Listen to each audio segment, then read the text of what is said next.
COVID-19 was starting to happen, lockdowns were taking place, and my clients around the world were freaking out. People were so scared. Everything was uncertain and unknown, and actually it still is, right? I've been working and healing with people for 24 years, and I felt the need sort of emerge from me to send soothing energy out into the world. I just wanted to help calm the fear that was happening for everyone. This little idea started to form inside of me of, what if I do this Facebook Live thing, which I've never done before? What if I do it for 21 days, journey with people through lockdown and give them tools to figure out how to manage the fear and how to deal with all the losses and all the changes, and especially to handle the unknown, because we're terrible with unknown. It's really scary for us. Our brain is just designed to avoid it. So I started to do something that I had never done before. And it was so scary at the start. It was a bit of a mess. I had a whole lot of technical difficulties. I felt nervous. I wasn't sure how to speak.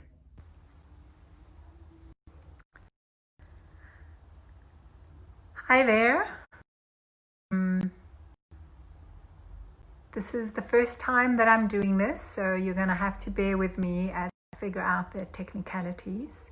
There were many moments of mess ups. It's not at all perfect. Oh, what did I just do? I think I flicked the camera by mistake. Sorry about that. And I know that the visual is not really great, and I'm sorry about that. But the sound is okay because I've got my little mic. But I just took deep breaths and I reassured myself, and I took it step by step, kept asking myself my question. If I loved myself, what would I say to myself now? If I loved myself, how would I choose to do this now? I started to relax day by day as we went on. And as I relaxed, the conversation got better, the questions that people were asking were amazing, and the information that came through in response was really useful. I kind of wanted to share something that happened to me today. I woke up today and I did my meditation, and I realized that I was feeling really, really anxious. There was a lot of anxiety, and then I realized, no, what's actually happening is that I'm feeling quite vulnerable. That I realized that I was having a vulnerability hangover because of these Facebook Lives, because this is a new thing for me.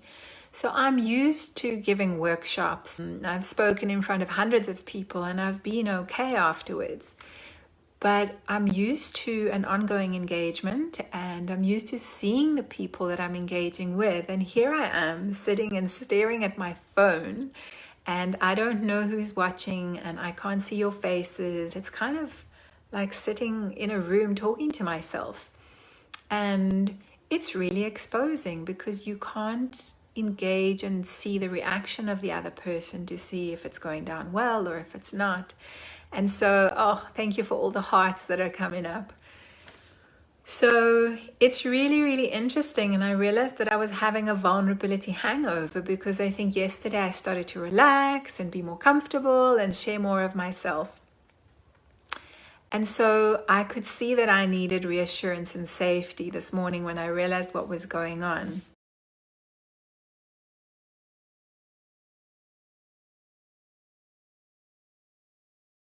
I used my own tools. I walked my talk, and every time I got nervous or scared or uncertain or wasn't sure what to do, I stopped, I took stock, and I asked myself, if I loved myself, what would I choose to do now? If I loved myself, how would I choose to do this now? If I loved myself, what would I say to myself right now?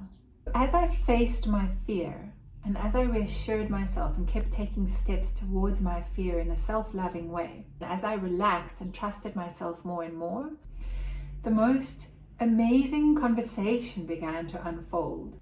People loved it. It was amazing. We talked about what this was like, what lockdown is like, how to deal with fears around money, how to deal with changes and loss, how to deal with uncertainty and relationships and boundaries and looking after your own needs, and how to love yourself more, and how to motivate yourself from a place of kindness rather than from being harsh towards yourself. I mean, we're speaking about fear motivation and desire motivation, and fear motivation is really fueled by a non-acceptance of how you are and who you are right now, isn't it?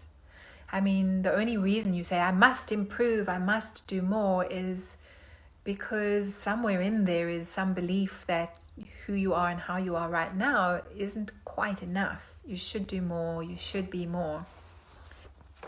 Patricia is saying, that's a genius statement. You can't scare yourself out of something with fear. You can't frighten yourself out of being frightened.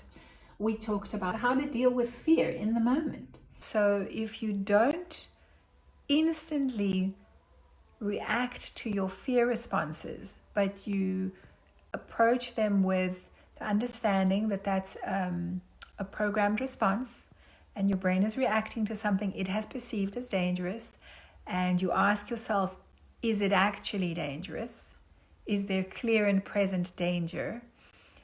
Then you're actually quite free, because your brain can react and your body can even have the whole freeze response and all of that stuff, and you can just go, okay, well, I'm just going to breathe through this because my body is simply reacting to the alarm, but there isn't anything to really be afraid of. This turned out to be something that was incredible for everyone that was involved.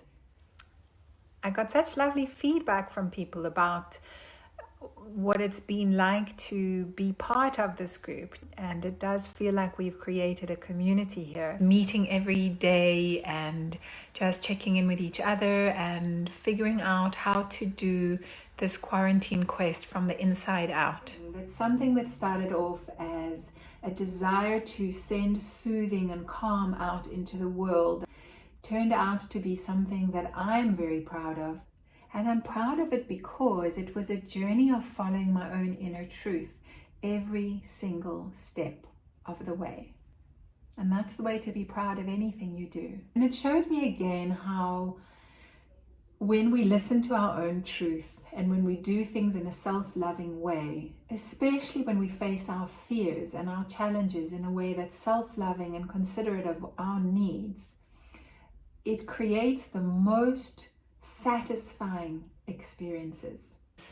The intention is to check in with yourself and be able to listen to your own truth and to nourish yourself as best you can during this very strange, unsettling time. This quest is all about empowerment, right? And so now I've taken those recordings and I've put them together, the recordings, the videos, the audios that you can download and listen to, the transcripts, and you can be part of a supportive group on Facebook where you can ask questions and I pop in and I answer questions. The most amazing journey that is incredibly supportive for anyone who's going through transition or change or basically just wanting some life skills to deal with all of the crazy that's going on right now. So I hope you gift yourself. It's something you can gift a friend or somebody that you know is struggling, or if you're an employer, you can gift it as a package to your employees and really support them during this time. So I have a question for you. If you loved yourself, what would you choose to do now? I hope you join us on this journey.